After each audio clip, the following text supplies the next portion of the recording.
when you picture a samurai, what comes to mind?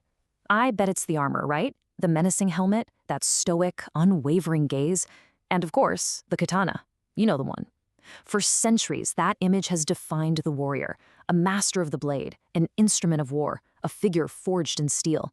It's a powerful myth for sure, but it's really only one side of the coin.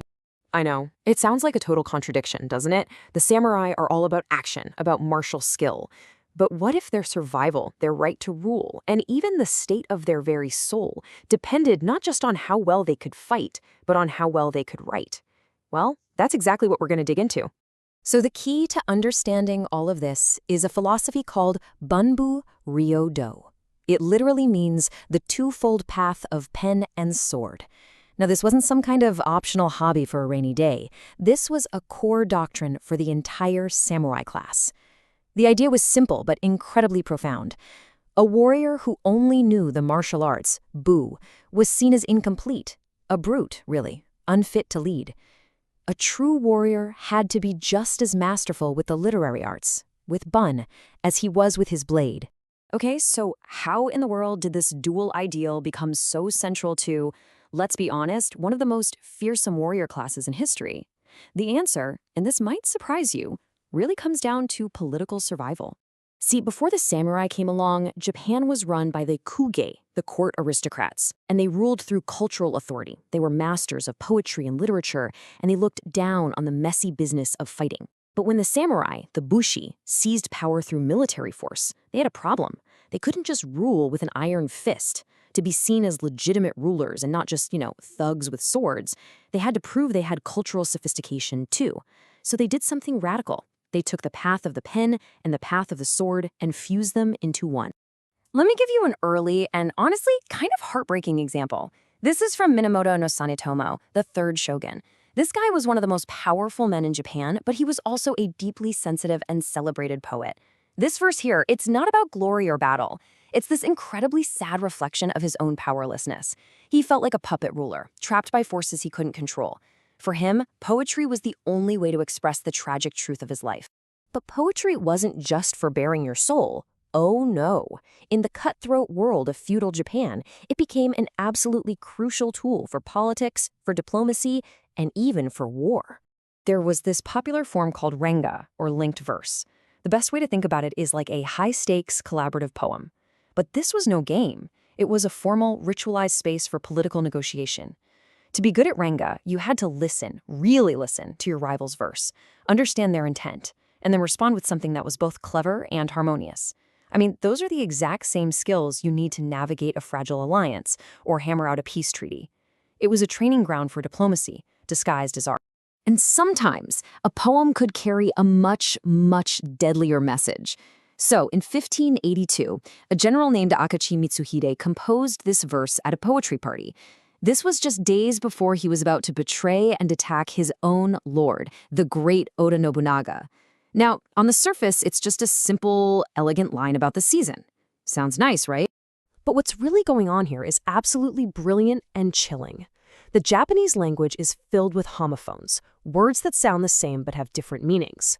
Well, the word for time, toki, was also the name of Akechi Mitsuhide's own clan. And the phrase, when rain falls, it can also be read as to rule all under heaven. This wasn't a poem. This was a coded message, a declaration of treason, hidden in plain sight for everyone to hear. And this wasn't some isolated case. During the chaotic Warring States period, you see the most ruthless, powerful warlords imaginable using poetry to shape their public image, to legitimize their power, and even to prepare their own minds for the horrors of battle. Take Oda Nobunaga himself, the lord that Mitsuhide betrayed. He would often recite this verse right before heading into a make-or-break battle. Now, this isn't a prayer. Think of it more like psychological armor. By embracing this idea that life is just a fleeting dream, he was basically freeing himself from the fear of death. And let me tell you, a warrior who has already accepted death is the most ferocious opponent you could ever face. Now, Nobunaga's successor, Toyotomi Hideyoshi, he had a totally different kind of problem. He was born a peasant. And to rule a nation of proud aristocrats, he desperately needed cultural legitimacy. So he became this huge patron of the arts, and you can see it all in his famous death poem. The dew is a classic symbol for life's fleeting nature, sure, but for Hideyoshi, it also reveals his deepest anxiety, that his entire life's work, his empire built from nothing, was just as fragile as a single drop of morning dew. This dedication to art and culture reached this absolutely incredible peak, a moment that is almost hard to believe.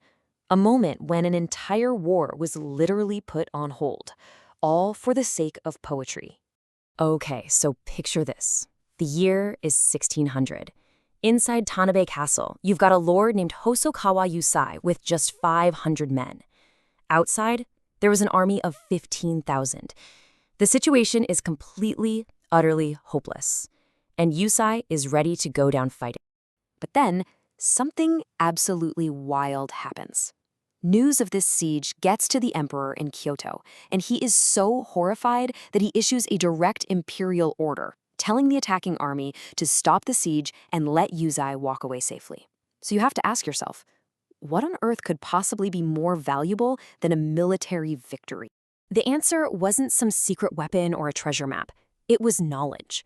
Hosokawa Yusai was the single living master of the Kokin Denju, the secret oral traditions for interpreting Japan's most sacred collection of poetry. If he died, centuries of cultural knowledge would be lost forever.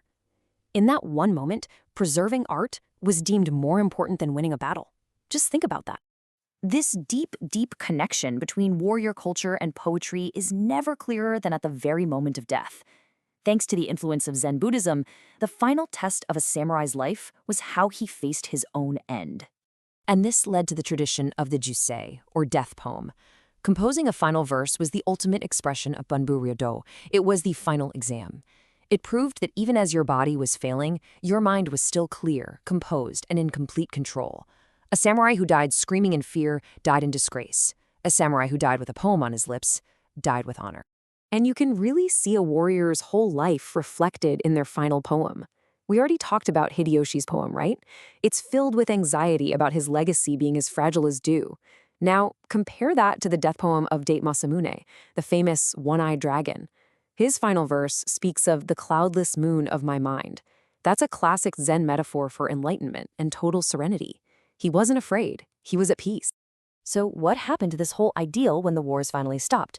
Well, the twofold path didn't just disappear. It evolved. As Japan entered a long era of peace under the Tokugawa shogunate, the samurai themselves had to change.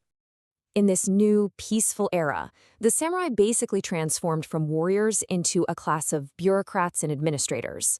And believe it or not, the ideal of bunbu ryōdō became even more important. It was institutionalized. Schools were set up to formally teach samurai sons both martial arts and classical literature.